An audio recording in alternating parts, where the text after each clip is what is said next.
Hello and welcome to Matt Loves Eurovision. It's my Eurovision 2025 Top 37 countdown, place number 24.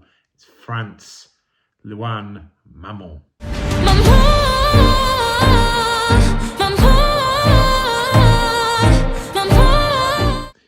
Please do click on the subscribe button, ring that notification bell, and like, share and comment below.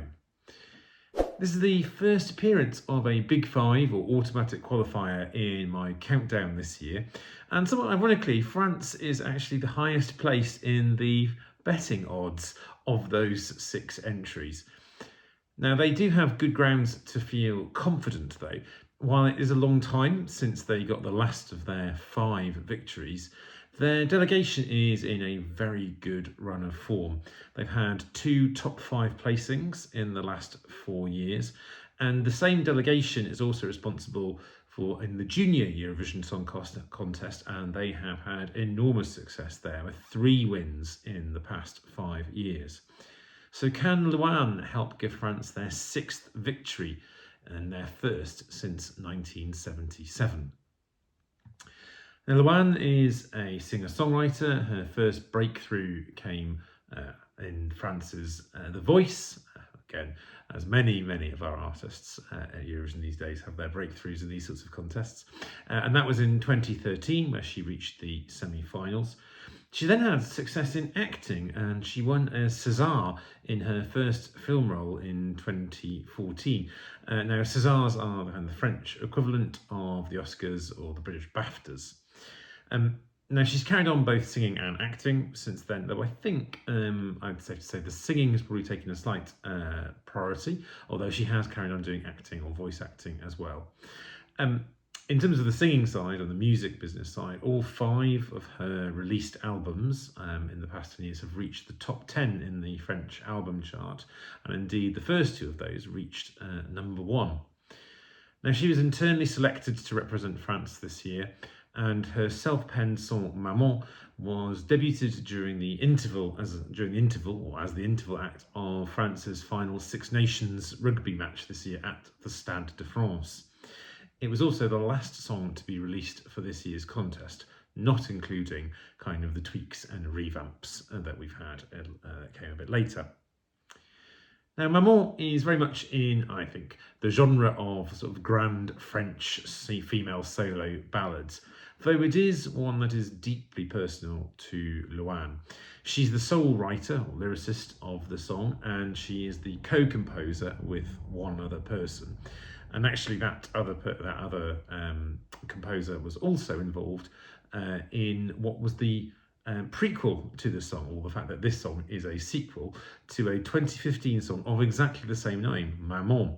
And that was written just a year or so after the death of her mother from cancer in 2014, and that was when Louane was just 17.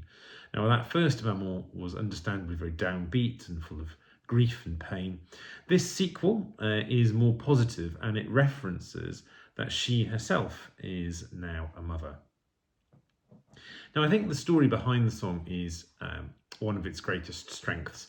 Aside from that kind of meaning and that personal side to it, I think it is a competent and an enjoyable ballad, though I don't think it's necessarily something super outstanding. Despite the OTT reveal performance at the rugby, do take a look at the music video because it is quite spectacular. Now, I will say I do enjoy the kind of that drum beat that underpins quite a bit of the song, and that definitely was enhanced in the stadium performance with all those live sort of military style drummers. In terms of my own ranking, I slot this into the middle section. Something that I enjoy and I have a lot of respect for, but it isn't necessarily kind of one of my super top favourites. Interestingly though, this was being touted as a favourite to win the contest before the release of the song, which is perhaps a testament to the French delegation's kind of recent results, and their clear determination to try and win the main contest. Now, that pre-release popularity and confidence is kind of borne out in a top 10 place as it stands at the moment in the Eurovision scoreboard app. I think it is the highest of the automatic qualifiers this year, or currently. Although perhaps I do sometimes wonder whether these kinds of things, where they come in as such a big favourite and then the song's released and then it's really well in the scoreboard app, is it self-fulfilling sometimes amongst the fandom? Question for the comments, maybe. And at the time of writing, if you look at the betting odds, France is all the way at number 3 to win, albeit they are a little bit distant from the second place and even further behind the current kind of very clear favourite. I do think this is a very solid entry, and it is a very, very concerted attempt to win. But I'm not yet convinced that either the song or the kind of perhaps the live vocal stage presence or magic of the artist is at the level of that we've had with the other top 5 results recently from France. So that was Louane, who got 4th last year, and of course Barbara Pravi with Voilà, who got the runners-up slot in 2011 and was pretty close to winning. Now, if those 2 songs and performances did not win, I'm not sure I see this winning instead. And I'm not convinced that I see this getting the runaway jury win that we've had in the last couple of years at the contest. So in 2023, Tattoo was a runaway jury winner, and of course last year The Code was also a runaway jury winner.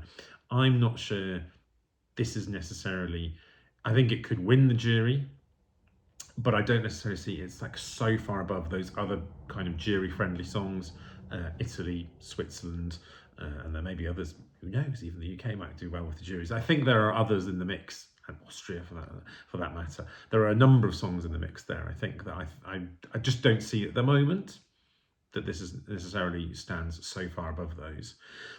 All that being said, the creative director for their performance is going to be Frederick Reidman, and he was the creative director behind Heroes, the 2015 winner. He was also the creative director between Cha Cha Cha, the 2023 runner-up, and he was the creative director behind The Code, which was obviously last year's winner.